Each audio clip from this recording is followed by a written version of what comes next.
take two different people and put them in the same situation. One person can walk away bitter and frustrated. The other person can walk away fascinated by the whole thing.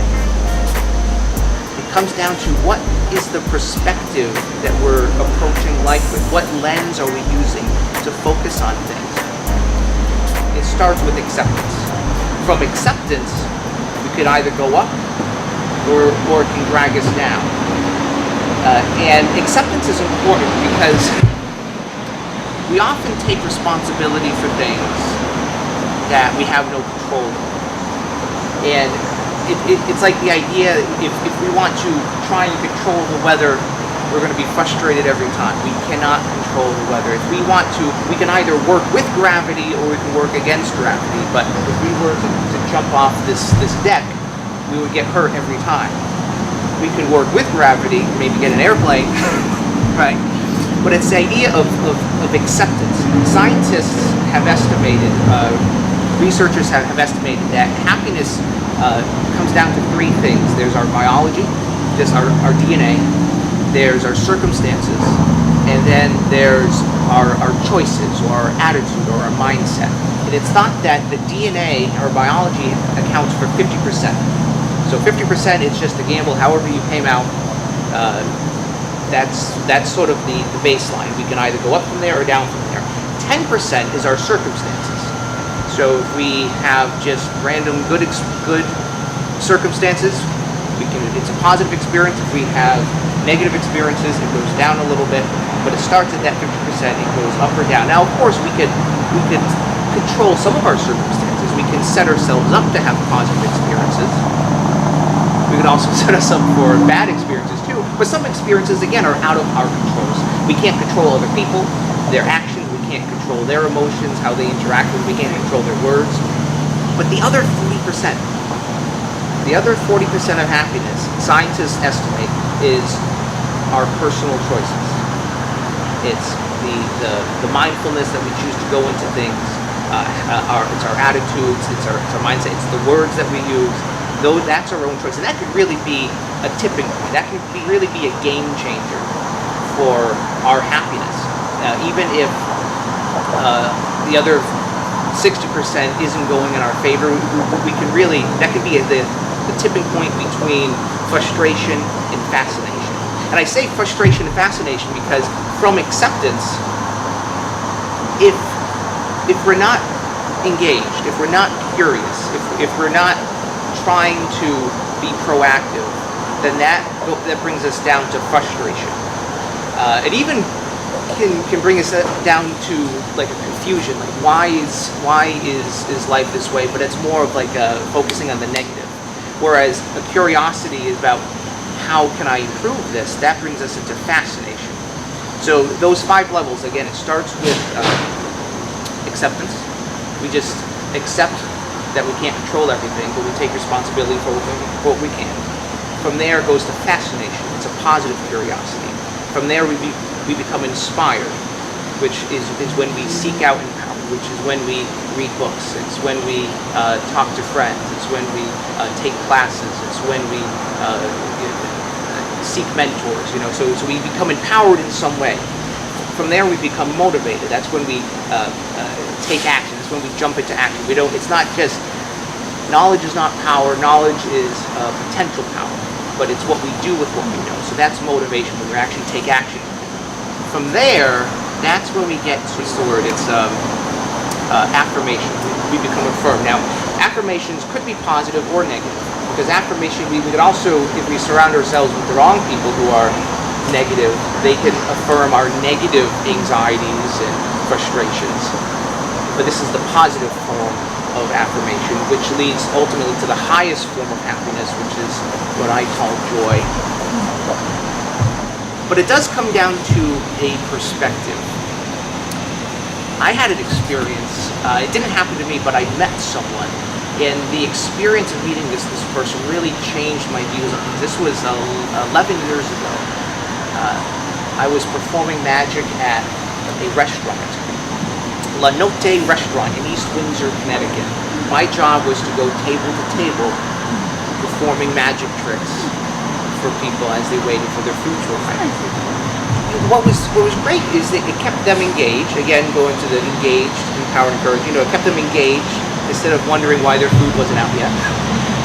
That was my real job, was distracting them. So I was going table to table, and on this one particular night, I performed for this elderly couple. I'm a horrible judge of age. I cannot. I wouldn't even be able to guess my own age if I didn't have a driver's license. I'm just a horrible judge of age. So if I had to guess, though, this couple, they must have been around 120 years old. Give or take a few years. They were really old. And so I performed some magic tricks for them. And then I went to another table on the other side of the room. And I did some magic for them. But just as I was finishing performing for that table, there was a commotion on the other side of the room. And this woman, the elderly woman, was choking on her food. And, which will happen, but she was able to cough it up quickly. Yeah, so it was okay. Oh, okay, she's going to be fine. But she was visibly distraught by this.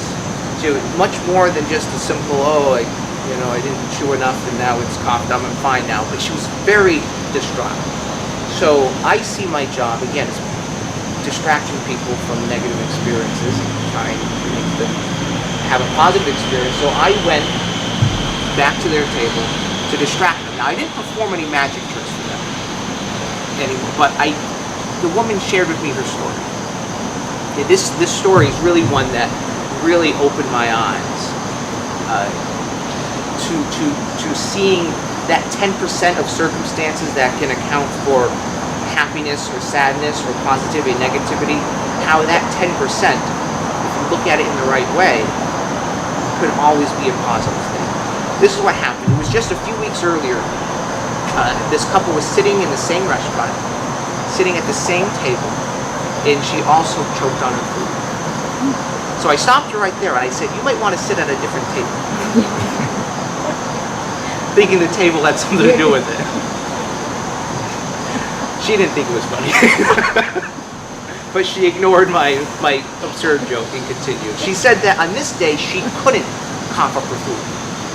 And she just could not cough it up. And a guy at the bar had to come over and perform the Heimlich on it. Just kept pounding and pounding at this frail 120-something-year-old woman.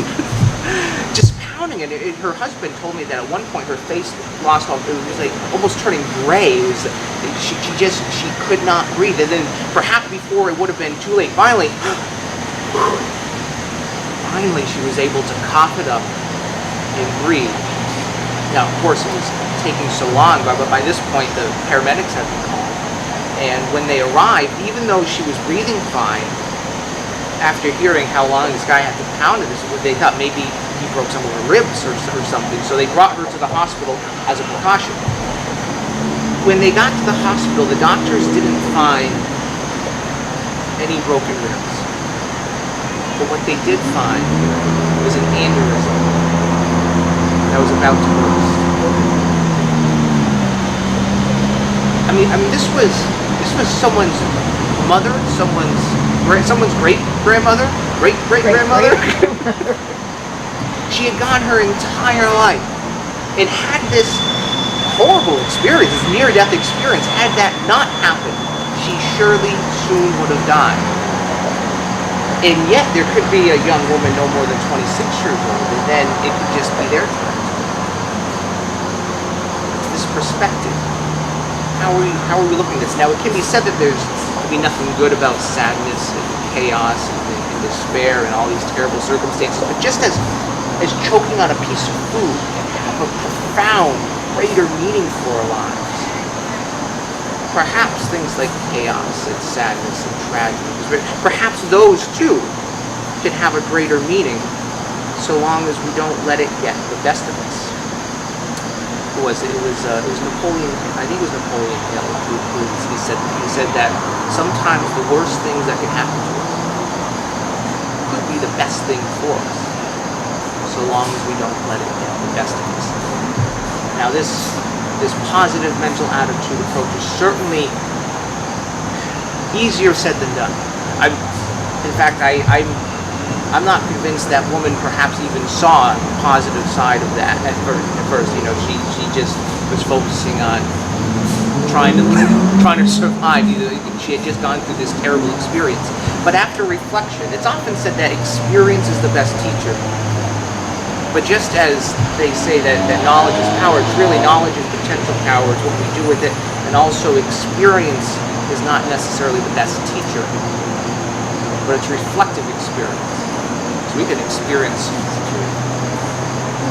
everything all day long, but unless we use that to grow in some way, it's as if it never happened. I have something, a little activity for you folks to put this into practice. So before I give this to you, I'm just going to tell you what it is so that you know kind of what to expect. It's a word search that has 10 words that you have to find. They'll either go left to right, up to down, or sideways. And the idea is to see how many of these positive words, these are positive words. So we're not focusing on the negative, it's positive words, because these words can either lift us up or they can drag us down. We're going to focus on the positive experiences here. And I'll give you 3 minutes. I'll put 3 minutes on the clock. You might find all of them. You might find most of them. You might not find any. If you're like me, you might not find any.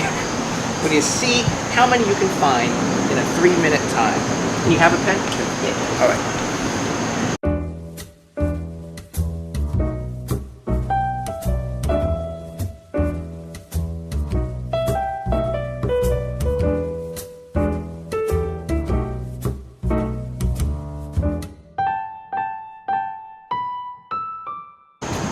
All right, and time. All right, how did we do? So I've done a couple that weren't on page right. So I think you discovered perhaps the secret to this word search, because secretly I did put words in there that's not on the list, and I did that for a reason. I hid negative words in there too. Words like despair, words like actually I don't even remember all the words on there. Probably grief. What is it? Doubt is probably guilt. Anger. Yeah, you're seeing it now, right? But you didn't see it before, and that's what this is all about. When we consciously choose to look for positive things in life, we're going to find them. Now, the world is, of course, filled with positive and negative things. It's also filled with neutral things that we can just ascribe a label to. But we're filled with conflicting influences all over the place. When we choose to look for something, whether it's positive or negative, we have a better chance of finding it. Now, of course, along the way, we might find some other things along the way. Those are the 10% of our experiences that we can't control, right? We might find those negative influences. But if we choose to only circle the positive ones, focus on the positive ones, we're going to find those. Now, if I had given you a list of all negative words, you probably would have found 5 negative words, 10 negative words. But this is all about choosing the perspective that we're going to look at things. Do we let things lift us up, or do we want them to drag us down? Some people at this point, I've been accused of wearing rose-colored glasses, which is a fair assessment. You know, if we're saying, look at the bright side of life, look at the positive. You know, they say, well, not everything is positive. Well, that's true. That's true. And sometimes having a positive attitude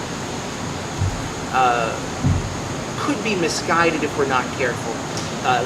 When I was a kid, I was 13 years old. I was invited to do a magic show at my high school talent show, and this was a really big deal for me because I had become known as the magic boy at school. So I would be in the halls, and teachers would pull me into their classrooms to perform for their students, and so I was just known as the magic boy. So this was the first opportunity to get in front of the entire school all at once. I wanted to do something big. I wanted to impress my fellow peers. So I decided to do something big. And I thought, well, what could be more big than a death-defying feat? So I decided to do a version of Russian roulette. was I was inspired by science class. I took test tubes. Each test tube I filled with water. One of them I filled with hydrochloric acid. Now this is colorless, it's odorless, it looks and it smells just like water, but it doesn't taste like water. The idea was that I would be blindfolded and I would have someone from the audience mix up all the test tubes, and then they would guide me behind the table, and I would drink from all of the test tubes except for the one that had the acid. That was the idea. Enter 13-year-old me the night of the talent show. I'm blindfolded. Test tubes are mixed up. And the very first test tube I drank had the acid. And everyone just laughed and laughed because they thought it was part of the show. They wouldn't think, yeah, Jonas wouldn't really drink hydrochloric acid. Why would he do that? That would be ridiculous. Well, I'm ridiculous. So I ran off stage. I ripped off the blindfold, ran off the stage, and I have water back there trying to rinse my mouth out. And meanwhile, I have a wireless lapel microphone on, so everyone can hear what's going on. I'm running around saying, "Get my mother!" Because of course my mother was in the audience at this point, freaking out. Her 13-year-old son just drank hydrochloric. I mean, of course I didn't tell her I was going to do this in my act. She wouldn't have let me. I wanted, because she's a good mother, and I'm a ridiculous boy. So my mother is rushing us to the hospital. So there I am. I'm in the passenger seat of the car. My mom is frantically bringing me to the hospital. I'm hanging out the window, spitting, because I can't swallow my own saliva. Because I didn't drink all the acid. As soon as it went on my mouth, I knew water isn't supposed to fizz in my mouth. So I knew right away to spit it out, but I did swallow some. So I'm spitting this saliva. And even in this horrible situation, I had the presence of mind to turn to my mother and say, "We must never speak of this." I was already thinking about all the ridicule I was going to get, or like anger, like, why would you do that? Let's just not talk about it. In the future. So you thought you were going to have a future. Yes! That was hopeful thinking, or maybe it was wishful thinking, I'm not sure.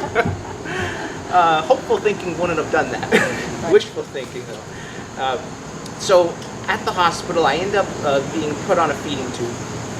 I could not even eat solid food because it had eaten away at my esophagus. It was just as well that I couldn't eat solid food because I couldn't taste anything. The acid had ate away at my taste buds, so I couldn't taste anything. But I tell you this story for two reasons.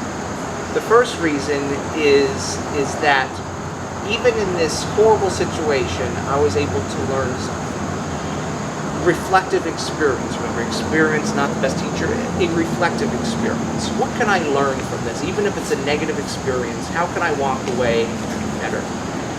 And the thing that I learned is that acid whitens your teeth. Yeah. That's the secret to an award-winning smile. Acid. I don't recommend it, but it does work. Now here's the thing about this, is that I tell you this whole story because I had rose-colored glasses. Going into that day, I just said, this is going to work because it has to work. Here's the thing, I did have a secret to it. To everything, to every magic trick there is a secret. So I had a secret in place. So but in rehearsals, it worked most of the time. Now here's the thing, in rehearsals I didn't use acid because why practice something that you can only fail once? So in rehearsal I used seltzer water. So I knew to avoid the seltzer water. So in rehearsals, the trick worked most of the time. Sometimes I still accidentally drank the seltzer water. So as the big day came along, my goal here was to impress. I wanted to impress my students. So because I was seeking to impress others, I put myself into a dangerous situation that I should not have been in. But I put on rose-colored glasses. I put on a positive attitude, and it nearly killed me. So the type of positivity that I'm talking about, not that. It's not ignoring reality, because that's what I was doing. I was ignoring the reality of the situation, which was I should not do this. The positivity that I'm talking about honors reality. It co-creates. It doesn't ignore the negative words or the negative influences in life, but it seeks to focus on the positive and work with the negative ones to co-create positive outcomes. So when I think of positivity, my idea of positivity, the word that I think of when I say, "Oh, I'm positive," or let's focus on the positive, it's confidence. Because when we say that we're positive of something, say, "Oh, I'm positive," do we mean I'm not sure, or do we think I only think this is true, or do we rather mean, "Oh, I'm confident, I'm positive, an honest assessment of reality"? That's what positivity is to me. So the idea of co-creating with reality, not ignoring the positive influence, but choosing to focus on the positive things rather than the negative ones. And ultimately it comes down to what kind of life do we want to live? Do we want to live a life of inspiration, motivation, affirmation, and joy? Or do we want to live a life of confusion, frustration, and affirmation of those things leading to despair? One of my favorite magic tricks, and the reason this is my favorite is because I think it beautifully summarizes everything we're talking about here today, is the famous dollar bill trick. Have you ever seen the dollar bill trick? I suppose there are a few dollar bill tricks, but this I think is the most famous. Check this out. Make sure that is a real dollar bill that you might find in your own purse. Yeah. Real deal? Mm-hmm. Want to check it out? So this dollar bill is going to be a metaphor. What's a metaphor? It's for cows to graze in. That is what a metaphor. It's an absurd joke. But this will be a real metaphor. This dollar bill will represent our hopes and our dreams. When we start off with acceptance of reality, moving to positive fascination, curiosity with things, we'll naturally become inspired, which will motivate us into action to seek worthy goals, whatever it might be, whether it's something to do with our family, with our friends, with our health, our career, whatever the case may be, seeking to experience positive things in life. That's what this dollar bill represents. This is us right now, filled with our hopes and dreams. But if we could imagine this dollar bill to be anything other than just a $1 bill, what might we imagine this to be? 100,000? 1,000? I don't know. See, Is there that? I don't think there is. But actually, there might be. I don't know. What I like about what you're saying is you're dreaming big, Yes. right? Because we could say, $2 bill, $5 bill. That's dreaming small. Now, in my personal experience, everything I've ever wanted, as long as I wanted it with all my heart, was willing to work for it and willing to ask for it, personally, I've been able to achieve, even if it didn't get exactly what I wanted, I was able to the experience of the journey towards it, develop the character to be able to experience joy. So if we're dreaming, we might as well dream big. I love your face. Take a look. Make sure that is a real $100 bill. Yes, as long as you have a lot of these. No, it's real. Was it real? I can't tell. I really don't know. It's real. No, it's cool. You know what? I like you folks. So I'll tell you what. If you leave with nothing else, it's not going to be this. It's going to be this thought. As real as this $100 bill I've is. never seen the orange thing. Yeah, this is the new style. Oh, okay. Yeah, it's the new style. It kind of looks like a Monopoly money. You know, I think they want to make it look fake. So, but as real as our hopes and dreams are, as real as our desires and our ambitions are, this is only a dream right now. It really, achieving our dreams, whatever they might be, will never lead us to true and lasting happiness, because everything eventually goes away. Everything is temporary. So the true and lasting happiness is found in the moments in between, in the people that we meet along the way, and the meaningful memories that we have with them. Because in reality, we're just right here. What are we going to do with it? Thank you very much.